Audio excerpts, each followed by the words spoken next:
Hello, everybody. We are delighted to have the distinguished presence of Professor Peter Trubowitz, a professor of international relations and director of the Phelan US Centre at the London School of Economics and Political Science. He is also an associate fellow at the Chatham House. His research interests lie in the field of international security and comparative foreign policy, with a special focus on the United States. He is a keen observer of the US government and its policies. Some of his famous works include Partition, Ambition, and American Statecraft, and Defining the National Interest, Conflict and Change in American Foreign Policy. In an illustriously long career, he has served in some of the best universities across the world, such as Harvard, Princeton, and many more. This episode of Geo Interview will focus on the India US relationship and how it might unfold in the weeks and months ahead. It indeed is an honor to have you amongst us today, Professor. It's great to be with you. Thank you so much for the invitation. Looks like just a terrific organization, and I appreciate the opportunity to come to you from London, where I'm coming to you mid-morning. So great to be here. Thank you, Professor. It indeed is an honor and privilege for us. So I would like to start by asking you, what are the basic drivers of the India-US relationship?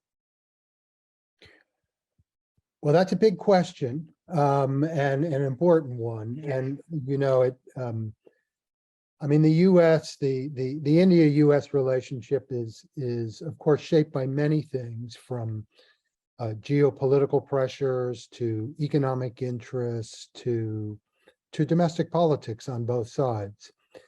I think if you had to single out one factor, let's say you were given a summative question and you had to identify, one factor that has consistently shaped the possibilities for cooperation over time, I think I would say I would answer that by focusing on geopolitics. During the Cold War, US officials generally considered India, if I can speak candidly, a thorn in the backside, and at best an unreliable partner. And this is because as you and your viewers know, that from Nehru onward, India adhered pretty consistently to a strategy of non-alignment in the great power contest between the United States and the Soviet Union. Now, from Washington's perspective, this was better than having India throw its lot in with Moscow. But at a time when American officials tended to view the world in stark zero-sum terms, non-alignment or neutrality was considered as close as you could come to aligning with Moscow without actually doing it formally. And that India relied on a steady flow of Soviet military equipment to meet its legitimate security needs in the region, and relied heavily on a national economic planning model that closely resembled Moscow's, only reinforced the perception in Washington that India was unreliable at best and hostile at worst. And of course, for India, having broken free from one colonial power, close ties with the United States, given its outsized power and influence, was a risky proposition. And so during the Cold War, geopolitical considerations largely kept the US and India apart. There were exceptions, of course, such as the 1962 Sino-Indian War that led Delhi to turn to the United States for support. But for the most part, geopolitics and India-US relations didn't mix during the Cold War. Now, that's no longer true today, or at least much less so than it was during the Cold War. I mean, today, Delhi and Washington share a common strategic concern, namely checking China's growing power and influence in the Indo-Pacific region. And this has made it easier for the two sides to find common ground on a wide range of issues, from technology transfer to maritime security to military training. Now, there are limits to that, to their security partnership. India still attaches great weight to what is now referred to as strategic autonomy. And it's reluctant, I think, or has been reluctant to balance too hard against China by aligning too closely with the United States and its allies in the Indo-Pacific. And it continues to cultivate ties with Moscow, which in the face of Putin's invasion of Ukraine has become a bone of contention in India-US relations. And American concerns, let's say about terrorism or Iran, have meant keeping close ties with Pakistan, which has rubbed Delhi the wrong way. So that said, despite all that, since the end of the Cold War, and I think especially since the early 2000s, military, economic, and lest we forget it, social ties between India and the United States have strengthened considerably. And both sides have come to value the strategic relationship in ways that I think few would have imagined as recently as, let's say, 3 decades ago. And at the end of the day, the main reason for this is geopolitics. So instead of driving the US and India apart as it did during the Cold War, strategic considerations, I think, have been slowly admittedly unevenly, but slowly drawing the two sides together. Thank you, Professor. That was pretty insightful. As you mentioned that India and US are coming together in geopolitical interest to some extent, then why has the United States not appointed an ambassador to India since the last 20 months? What does this spell for our country's government-to-government relationship? Yeah, great question. Well, look, this is an unfortunate situation. I suppose if it's any consolation, and it probably isn't, India is not alone. We're now nearly 2 years into Joe Biden's presidency, and there are more than 40 US ambassadorships that remain vacant. There's no US ambassador in Italy or in Brazil. Now, this doesn't have very much to do with Brazil, frankly, or Italy, or India for that matter. It has everything to do with domestic politics in the United States. What I mean by that is that the confirmation process in the United States, it's always been difficult. It's a very kind of cumbersome, some would say outdated, but it's a cumbersome process, and it provides ample opportunity for any single senator, any one of the 100 senators can slow the process down by insisting on through the vehicle of open debate on the Senate floor. I mean, in the past, they could use the filibuster to slow it down. In the case of the filibuster, you can't use that anymore. Since 2013, you can't use the filibuster to slow down the nomination, but there are other ways to do it. And to slow it down on the floor, and to tie an agreement to have a vote, not to guarantee that the ambassador designate gets actually voted in and gets approved, nominated and approved, that any senator can basically connect it to some pet project, let's say in their state, that they want the president to provide progress on, or more often in America's highly politicized environment these days to use it to pursue political demands, to advance different kinds of political demands. And this is what's happened to many of Biden's nominations as Republican senators with an eye on the presidency, have used the nominations, tied them up to get attention, to get media attention. Now, of course, it hasn't helped in this particular case that Biden's ambassador designate, Eric Garcetti, who's the mayor of Los Angeles, has found himself embroiled in a controversy involving allegations that he turned a blind eye to sexual misconduct by one of his aides. So in a divided 50-50 Senate, where Garcetti needs every damn vote he can muster to be confirmed, his case is in limbo.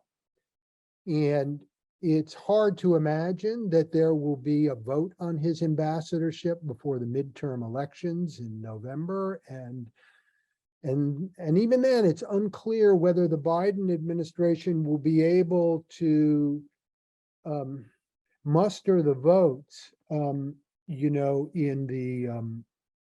in that kind of slack session that runs for November and December before the new Senate in the new Congress in January.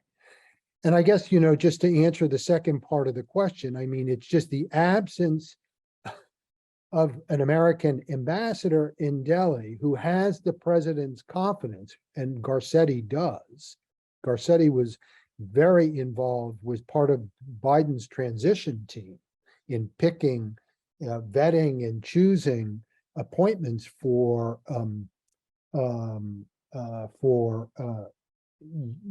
different departments of the executive branch. And Garcetti himself was even a potential Biden VP nominee. His name was vetted and thrown around by a lot of people.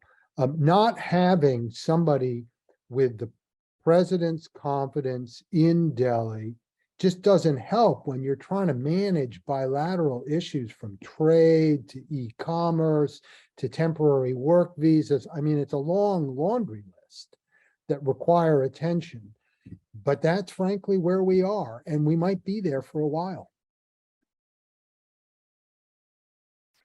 This question is also discussed a lot in the Indian institutions, and I think your answer will help us understand how domestic politics interfere in the foreign policy of a nation. Yeah, the key thing is it's not about you. Yeah. This is what's going on in the US, so anyway, yeah. Well, Professor, that brings me to my next question. We keep hearing that India-US partnership might shape the 21st century. So what do you think are the biggest milestones as well as challenges in this India-US cooperation? Well, I think if you take the long view, which is, I think, worth doing, is just first kind of,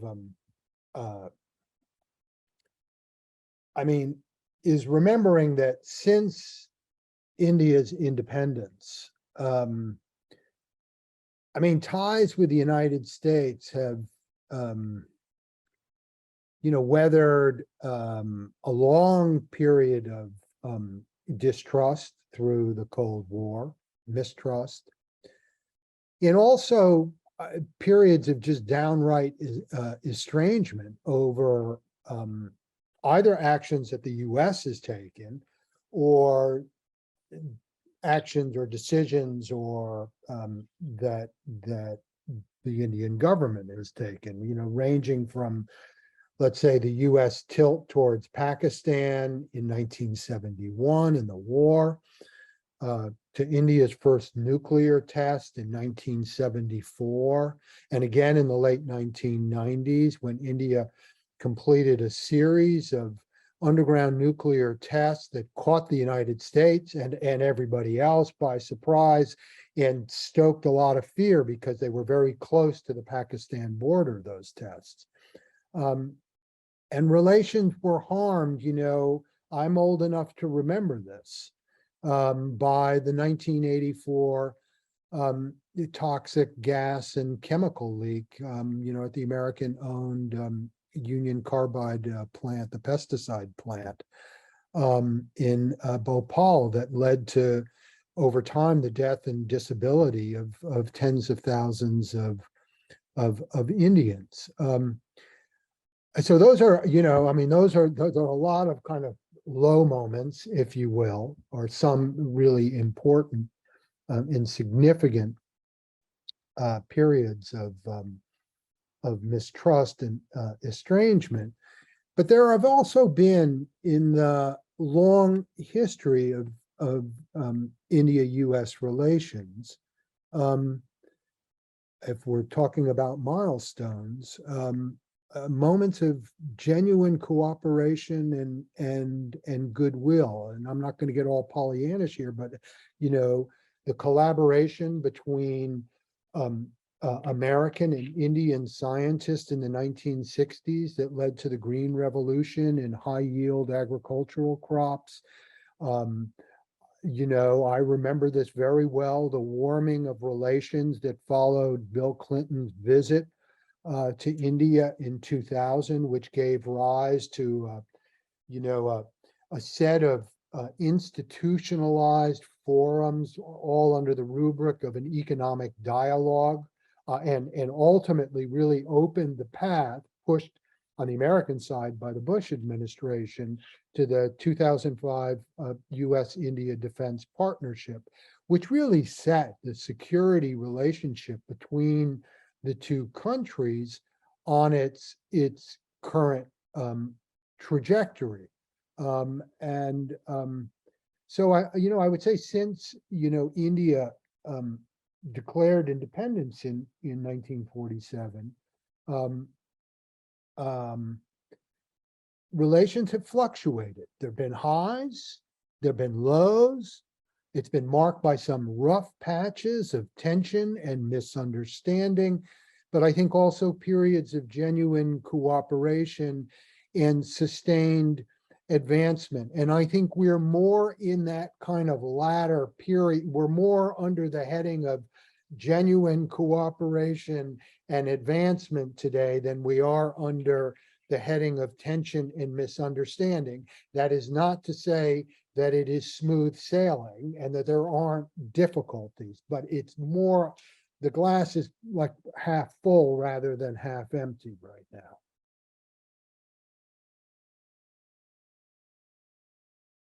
Okay, Professor.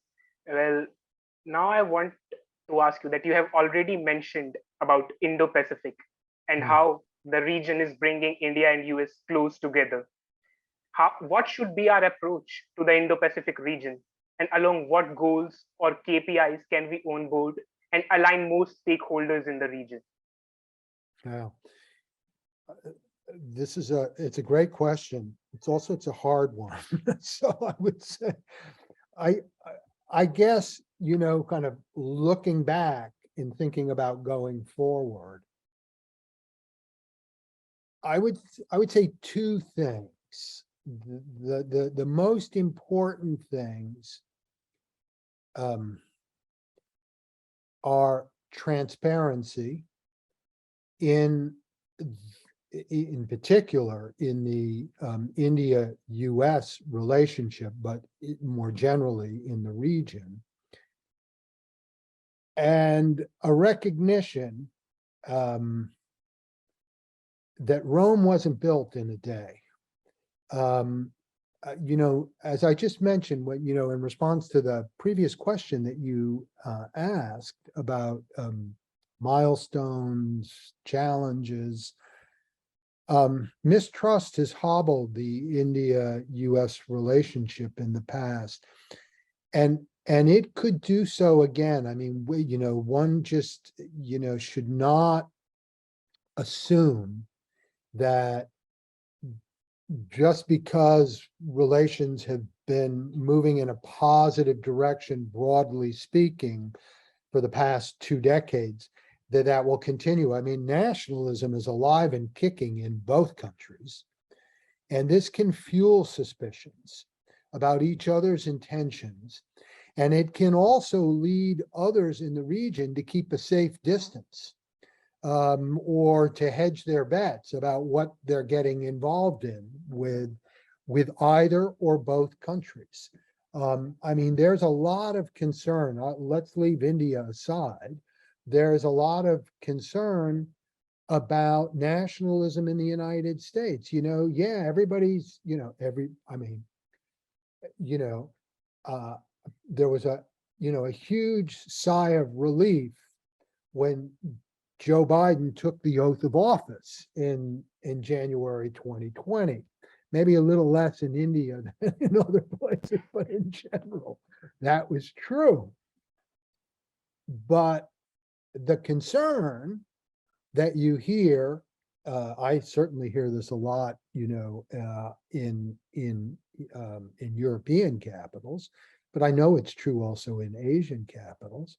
The concern is that Biden might just be a brief respite, and that Trump or some Trump wannabe, maybe one of those Trump wannabes that's holding up the appointment of an ambassador to India, could end up being elected president in 2024.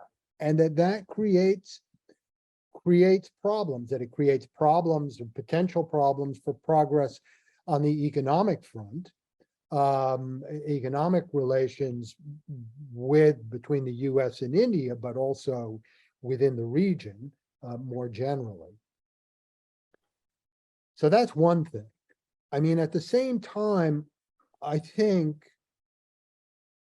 there's a need to guard against unrealistic expectations, ranging from that the US and India are going to be this like strategic bulwark against China, that that there's no daylight between the two sides when it comes to China, that they're going to be multilateral trade agreements in the region. I don't see that right now. And it's partly because of India's own misgivings about them, but it's also at least as much America's own misgivings about them. There's a reason that America's economic initiatives in the region right now, like the Indo-Pacific Economic Forum or Partnership, doesn't include a multilateral trade pact. And the problem is not India, it's the United States. There's not an appetite for that right now in the United States. So one has to be realistic about, even though there is an appetite for it among many of the countries in the Indo-Pacific region who would like to see it, to see some successor agreement to the TPP, the Trans-Pacific Partnership that the US signed and pulled out of, that it somehow comes back into the successor, or some other arrangement that perhaps involved India as well. I mean, I think there's also, this gives me no pleasure in saying this, but that there needs to be realism about the possibility of a breakthrough on climate change. And so what that means is that expectations need to be calibrated properly. And I think what it also means is not that you don't try to make progress, let's say, on climate, but that you go for small wins. You play what we say, and okay, I'm not sitting in the United States, but I'm an American, like through and through, is that, to use a sports metaphor, you play small ball. Instead of going, like, for the home run, you get the singles and the doubles. I don't know what the cricket analogy is, but at any rate, that you go for small wins and you build momentum that way. And I think we need to see more of that on, and so if you're thinking of KPIs or that those need to be the baselines and not some big multilateral agreement. Maybe more local initiatives that are on both sides, bilateral agreements, but or maybe even unilateral agreements where there's a kind of understanding that there will be where there's a diffuse, if you will, reciprocity, to use an old phrase from Bob Cohen's work, a diffuse reciprocity. The US makes progress and India makes progress and others make progress on climate change by doing things locally, and that you build momentum that way. Anyway, so I would say that those are that the potential there, the important things here are transparency about what is possible, what is not possible, what is being done, transparency about intentions, and a recognition that this is that you don't want the good to be the enemy of the perfect, that the recognition that you might have to do these, that progress occurs and can occur incrementally. Thank you, Professor. Let's address the biggest question that we have. How is the India-US relationship positioned vis-a-vis the China challenge? Also, how is this challenge perceived in the United States?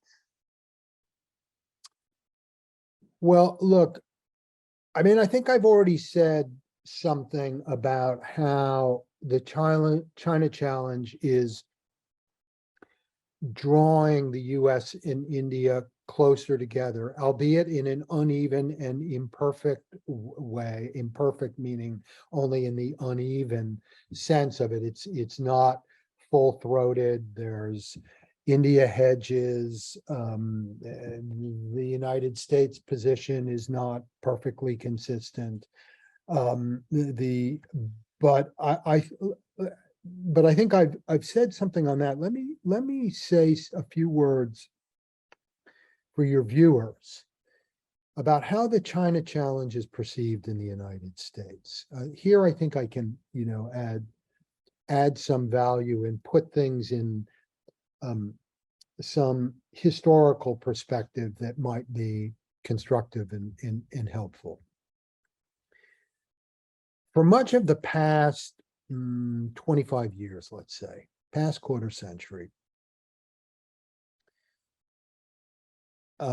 China was viewed as a status quo power inside the United States, and not only inside the United States. I would say this was true of many Western democracies, a kind of rapidly developing country that benefited more from working within the existing liberal world rules-based order than by challenging it. And most US foreign policy analysts believe that if Washington and the West more generally integrated China into the world economy and the world's vast network of international institutions like the WTO, that a growing segment of China's political class and the Chinese people more generally would find it in their interest to work within the system rather than to try to challenge and change it from the outside. And there were many terms for this approach, from engagement to integration to co-optation, but they all boil down to the same thing: giving Beijing economic incentives to buy into the international status quo and to pursue its ambitions as a trading state as opposed to a military power. That was the idea. And there are some US and Western analysts that still subscribe to this view. But I would say today most don't. Most have put distance between themselves and it. And they argue that as China has moved up the economic ladder, its ambitions have expanded, as Realism 101 predicts, and they point to a variety of different things, from Beijing's efforts to develop new military capabilities like cyber warfare, to its efforts to lay claim to the South and East China Seas as vital national interest, its penetration of rich, resource-rich countries in Africa, in South America, and its, its huge infrastructure project tying China to the rest of the Eurasian landmass, the Belt and Road Initiative, to the Chinese leadership's rhetorical commitment to restoring China to its rightful place atop the international pecking order, Xi Jinping's China dream. And each is considered evidence that a more assertive China is in the making. And this view has gained a lot of traction in American political circles, I would say, in the last decade. Now, it's a far cry from the anti-Soviet Cold War consensus. American politics is not there yet, but skepticism about China's ambitions is now prevalent on both sides of the political aisle in the United States. And it's actually one of the few issues today that draws considerable bipartisan support, meaning support from both parties, both major political parties, the Democrats and the Republicans. Now, the reason for this, though, and this is what, I think people need to understand, is that it has something to do with China's geopolitical behavior, but it has more to do with the widely held view that America's trade and investment with China has hurt a broad swath of American working families. And it's sometimes referred to in the American context as the China shock. That China, along with Mexican immigrants, has become kind of the poster child for Americans who have been marginalized economically and who are pushing back against it, and politicians who are capitalizing on that politically in election campaigns, like what's going on in the midterms right now in many parts of in many districts and in states in the US. These people oppose trade liberalization, and they're skeptical about international commitments that risk a heavy investment of American treasure or blood.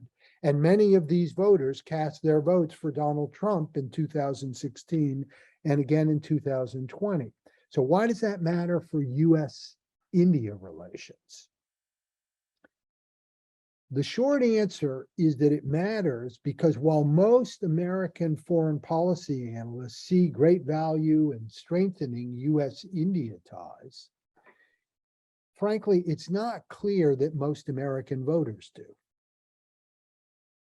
I mean, before I came on, I looked up some polling, done by the Pew Foundation, just to make sure that I hadn't dreamt this. And it shows that while 25% of Americans, only 25% of Americans have a negative view, like feel cold towards India, only 25% have a kind of warm and cuddly feeling about India, a positive view of India. And about 50% of Americans have a kind of neutral, or no pun intended, non-aligned view of India,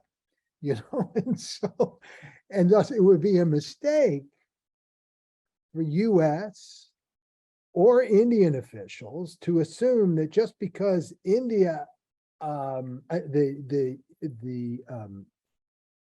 US and India have a common strategic interest, that their domestic publics will automatically buy into closer commercial ties. So there's a kind of potential lesson in the American story about China, that the political blowback in the United States over China is not only about China's behavior in the hood in the region. It is about the consequences of American investment and trade with China back home. Professor, this will make the things more clear for students who are interested in international relations. And this will help them understand how the attitude about China has changed among the foreign policy expert in the United States, and how people view people view India as a non-aligned partner, majority in the United States. Well, I wanted to ask you, Professor, that India and the United States do not see eye to eye on the European issues. Right. Where can India and the United States meet when it comes to these issues?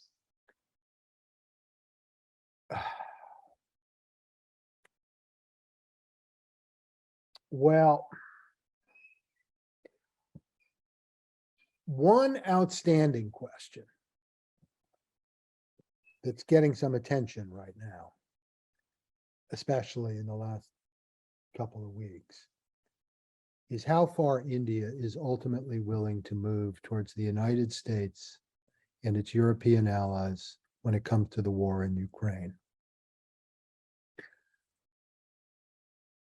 I know what you're probably expecting me to talk about, like kind of what could be done in the Indo-Pacific, but I don't think that's front and center right now when it comes to this question. And until recently, it seemed like India wasn't going to move very far towards the kind of US-European position on this question. But ever since Prime Minister Modi's comments at last month's summit of the Shanghai Cooperation Organization, I mean, things have started to change. I mean, India initially struck a decidedly neutral position on the conflict, but Modi used that occasion in an interesting way. I mean, he used it both to reaffirm the historic importance of,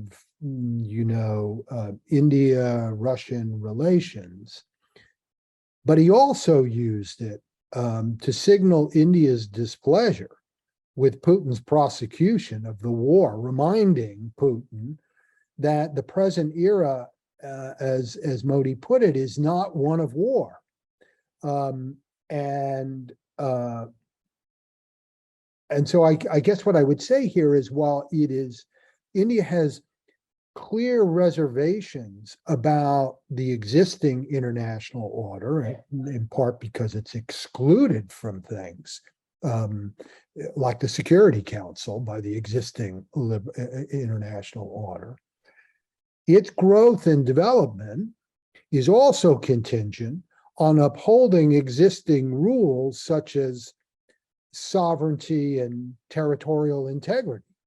And Putin's invasion has thus created both a challenge and an opportunity for Indian leaders to signal where they stand on a rules-based order that Western nations subscribe to, certainly rhetorically, and admittedly imperfectly in practice, but nevertheless, come down in that direction rhetorically. And so I think, in an interesting way, on this question that you've posed about Europe and US and Europe, this issue is kind of where the rubber hits the road, as we say, and I think I don't, some might say, well, Modi is trapped and constrained. To me, it looks more like he senses both a challenge and an opportunity here.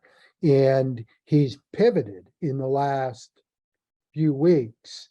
And he's not alone. I mean, interestingly enough, Xi Jinping has also, used that moment also to send a signal to Putin. So I don't want to get too far, ahead of myself on this or over my skis on this, but this, I think, is a place where Modi has an opportunity to kind of signal, to the extent that he's interested in doing that, the United States and in Europe about where he stands. Again, with in mind that, that there can be reciprocity in the future, and that that's how great powers and states can effectively cooperate. That was a pretty important statement by Narendra Modi, Professor. And I think it made it clear for everybody around the world that India do not stand with war, irrespective of the nations involved. Well, I would like to ask you, what do you think? What is the long-term forecast for the India-US relationship? How they will evolve in the coming period?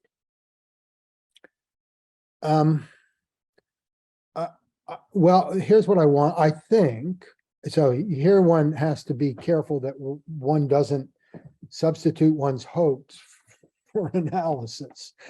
I think we may be entering, a period where US-India interests will converge strategically, but not always economically. And each of these things is contingent as well. So neither of them are guaranteed. But I mean, how much the strategic bonds develop and deepen in the coming decade, I think it's going to depend, largely on the extent to which the two sides view China as a common threat, and don't allow things like what we're seeing transpire in Ukraine to push them apart.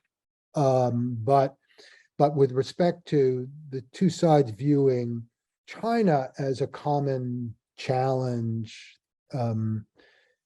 that also is going to depend, and here's the contingent part of it, I think, on in no small part on how China plays its strategic hand in the region. I mean, if Beijing continues on its present course, we probably should anticipate that strategic ties between the United States and India will deepen.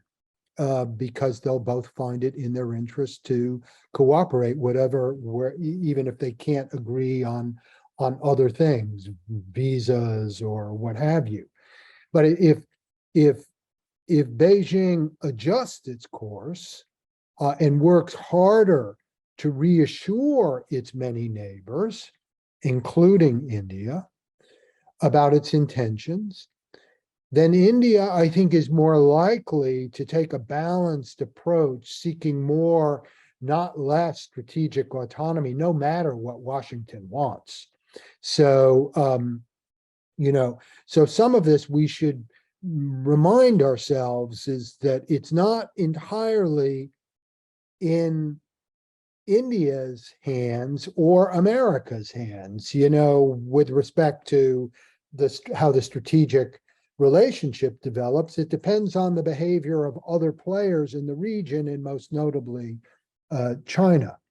On the economic side of the ledger, I think we should expect economic ties between India and the United States to continue to grow in a measured way. For the United States, India remains, it's a valuable destination for foreign investment. It's it's an important source of human capital, and in an era when US corporations are rethinking their supply chains, one of a number of alternatives to China. For India, the United States, now its largest trading partner, having eclipsed China, I think back in 2019, and that has stayed steady or continued. the United States remains a powerful engine for export-led growth, and if Delhi can control the terms of American investment, which it definitely trying to do, a valuable source of capital and technology. I think what is likely to remain a thorny issue for the two sides is climate change, which I think is a reminder that no matter how much geopolitical considerations draw India and the United States together, going forward, a lot's going to depend on domestic politics and political will inside these two important countries. And what's gonna shape the future of the relationship over the, in the longer term, 5 years, 10 years out, is the way that geopolitics and domestic politics interact. Professor, I totally agree with you that we should have realist expectations with this relationship and should also keep an open mind to the conditions and circumstances that might emerge. Well, this brings me to my last question, and probably the one that I was waiting for the most. You have been in the field of IR for such a long period of time. How has your experience been? And what would you suggest to young people like us who are looking to take up IR as a career field? Wow, it's a great question. So my experience, well,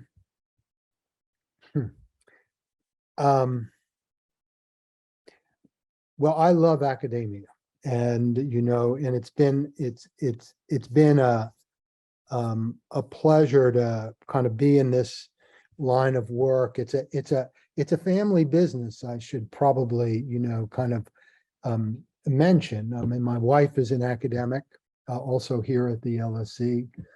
For many years, we were both professors at the University of Texas at Austin.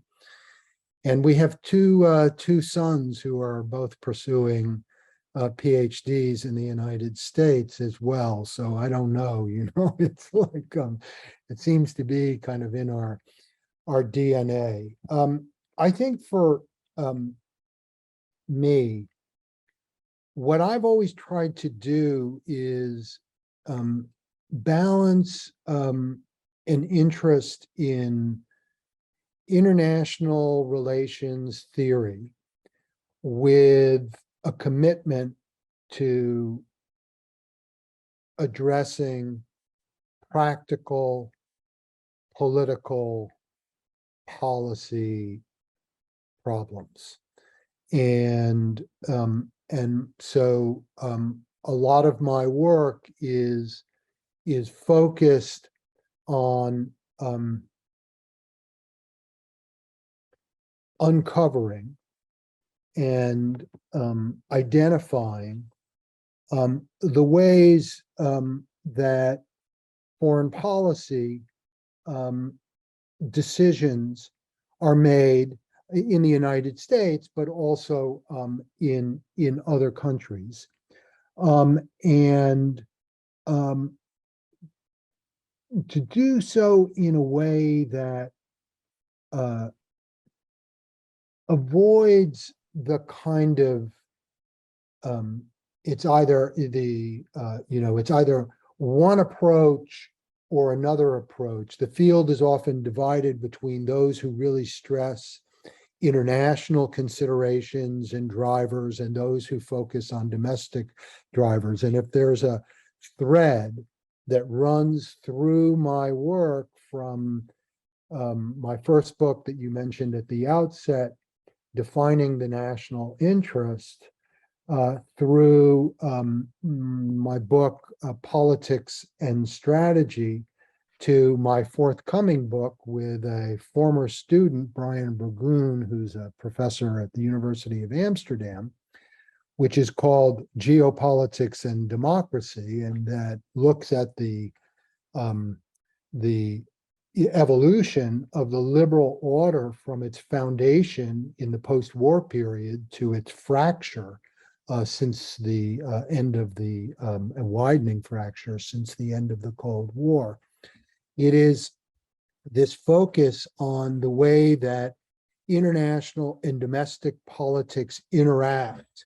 Sometimes they are mutually constitutive and that they lead to progress, and sometimes they are at odds and they lead to division and polarization and conflict and competition and so forth. You know, and I think the takeaway for that's always been a passion of mine, to connect the international and domestic.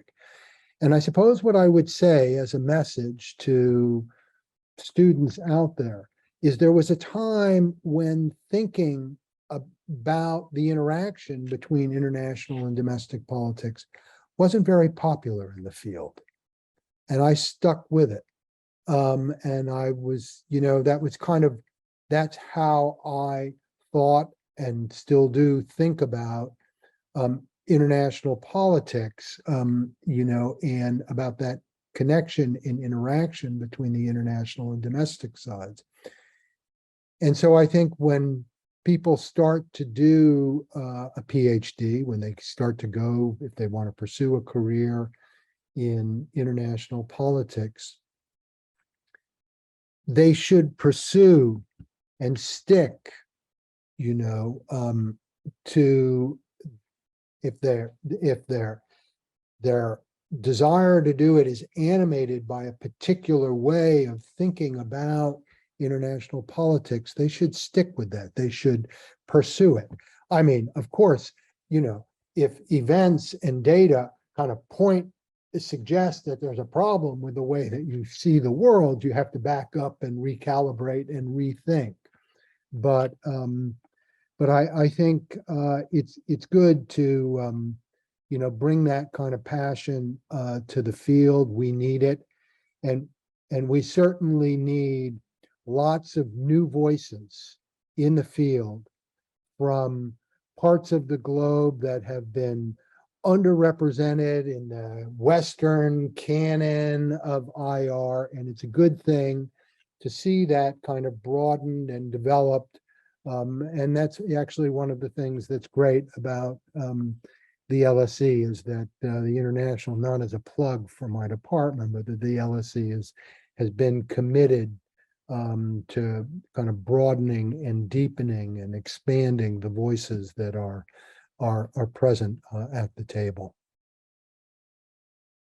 Thank you, Professor. This was a pretty insightful session. We are really thankful to you for giving us your valuable time. We will look forward to host you sometime soon again. Thank you very much. It's been my pleasure to be with you. I think it's great that you are, as a group, doing this kind of thing. And I'll hope to be with you sometime in the future. Thank you, Professor.